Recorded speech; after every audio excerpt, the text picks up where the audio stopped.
Good morning students. तो ये आज और एक बैंक रिकॉन्सिलेशन स्टेटमेंट का क्वेश्चन मैं लाया हूँ। ये भी debit balance as per cash book का ही क्वेश्चन है, यानी कि हमें पासबुक के निशान के अकॉर्डिंग क्वेश्चन को लगाना होगा। ठीक है, तो अगर अभी की नई वीडियो ये देख रहा है पहली बार, तो आप प्रीवियस वीडियोस देख लीजिएगा, उसमें मैंने रूल्स भी लिखवाए हैं और डिफ़ाइन किया हुआ है। ठीक है, तो चलिए क्वेश्चन स्टार्ट करते हैं।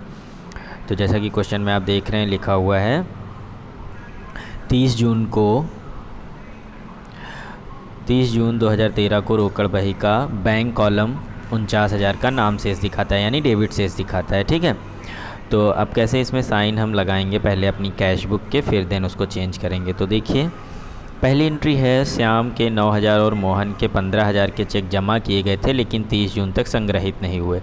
यानी हमने बैंक में 9,000 और 15,000 के चेक जमा किए थे, जो कि बैंक ने अभी तक कलेक्ट करके हमारे खाते में पैसा जमा नहीं किया है। तो इसका मतलब क्या हुआ कि जब हमने पैसा जमा किया होगा तो हमने अपनी कैश बुक में क्या किया होगा, पैसा प्लस किया होगा। तो यानी पहली एंट्री कैश बुक में प्लस होगी। उसके बाद सेकंड देखिए, एक देनदार रमेश ने बैंक में सीधे 8,000 का चेक जमा करा दिया।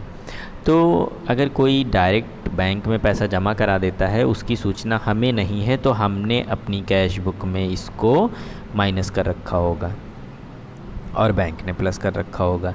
तो हमारी कैश बुक में दूसरी एंट्री क्या हो जाएगी, माइनस में हो जाएगी। ठीक है, उसके बाद लिखा हुआ है बैंक ने 500 रुपये का ब्याज स्वीकृत किया था। तो बैंक ने स्वीकृत किया था, यानी बैंक ने हमारे खाते में 500 रुपये का ब्याज जमा किया है, जिसकी सूचना हमें नहीं है, यानी कि कैश बुक में ये एंट्री माइनस हो जाएगी। ठीक है, देन उसके बाद फोर्थ एंट्री में क्या है, राधे श्याम को 10,000 का चेक निर्गमित किया गया लेकिन भुगतान के लिए प्रस्तुत नहीं किया गया। निर्गमित का मतलब होता है हमने किसी को पैसा पेड किया। तो जब पैसा पेड करोगे तो आपकी कैश बुक में पैसा लेस में हो जाएगा, यानी ये चौथी एंट्री भी कैश बुक में माइनस में होगी। ठीक है, उसके बाद बैंक ने बीमा प्रीमियम के लिए 6,000 खाते से डेबिट किया, यानी हमारे खाते से बैंक ने इंश्योरेंस प्रीमियम पेड किया है, यानी बैंक ने घटाया है और हमें इसकी सूचना नहीं है, तो हमारी कैश बुक में ये एंट्री प्लस में होगी। ठीक है, फिर बैंक ने बैंक प्रभार के 100 रुपये डेबिट किए। सेम ये भी इसी तरह है, बैंक ने बैंक प्रभार यानी बैंक चार्जेस यानी खर्चे बैंक ने हमारे खाते से काटे हैं, जिसकी सूचना हमें नहीं है, तो कैश बुक में ये एंट्री प्लस होंगी। ठीक है, तो चलिए मैं अब आपको सोल्यूशन की ओर ले चलता हूँ। तो देखिए सोल्यूशन वर्किंग नोट, जो मैंने अभी एंट्रीज़ आपको ऊपर बताई, पहली प्लस, दूसरी माइनस, तीसरी माइनस, चौथी माइनस, पाँचवीं प्लस और छठी भी प्लस। और हमारा कैश बुक का डेबिट बैलेंस है, इसलिए हम ये कैश बुक के निशान बदल कर पासबुक के अकॉर्डिंग क्वेश्चन करेंगे। ठीक है, यानी जिस तरह की एंट्रीज़ बैंक ने की है उस तरह की एंट्रीज़ हमें करनी होंगी। अमाउंट हमने क्वेश्चन में देख के, पहली एंट्री में 24 है, दूसरी एंट्री में 8,000 है, तीसरी में 500 है, चौथी में 10,000 है, पाँचवीं एंट्री में 6,000 है और छठी एंट्री में 100 रुपये है। तो इस तरह से ये एंट्रीज़ की प्लस होंगी, माइनस होंगी।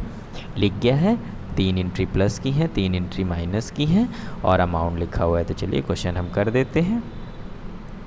आपका सबसे पहले debit balance as per cash book 49,000 दिया हुआ था, वो लिख लिया। अब 3 एंट्री ऐड में आई थी, कौन सी, दूसरी, तीसरी और चौथी, तो लिख लेंगे। चेक डिपॉजिट हो गया है डायरेक्ट बैंक में, तो 8,000 आ गया है।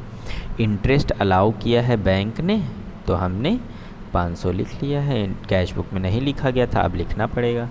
Check issued but not presented for payment, cheque हमने इशू किया था यानी घटाया था, वो पेमेंट के लिए गया ही नहीं, तो अगर बैंक ने इसे प्लस किया है तो हम भी प्लस करेंगे। ठीक है ना, फिर इन तीनों को प्लस कर लेंगे, 18,500 आ जाएगा और 49,000 से 18,500 प्लस करेंगे तो 67,500 आ जाएगा आपका। अब आ जाइए लेस की एंट्रीज़ में। तो लेस में पहली एंट्री थी चेक डिपॉजिट किया, जो कि अभी तक क्रेडिट नहीं हुआ, यानी हमने अपने यहाँ प्लस किया था बट बैंक ने माइनस किया है, तो हम बैंक के अकॉर्डिंग चलेंगे तो माइनस हो जाएगा। Insurance premium paid by bank, insurance premium हमने पेड किया है यानी बैंक ने पेड किया है, तो अब हमें भी माइनस करना पड़ेगा। उसके बाद bank charges not entered in cash book, तो बैंक चार्जेस थे, यानी बैंक ने घटाए थे, हमने अपने यहाँ नहीं घटाए थे कैश बुक में, तो अब बैंक के अकॉर्डिंग हमें ये माइनस करने पड़ेंगे। ठीक है, 3 एंट्री हो गई।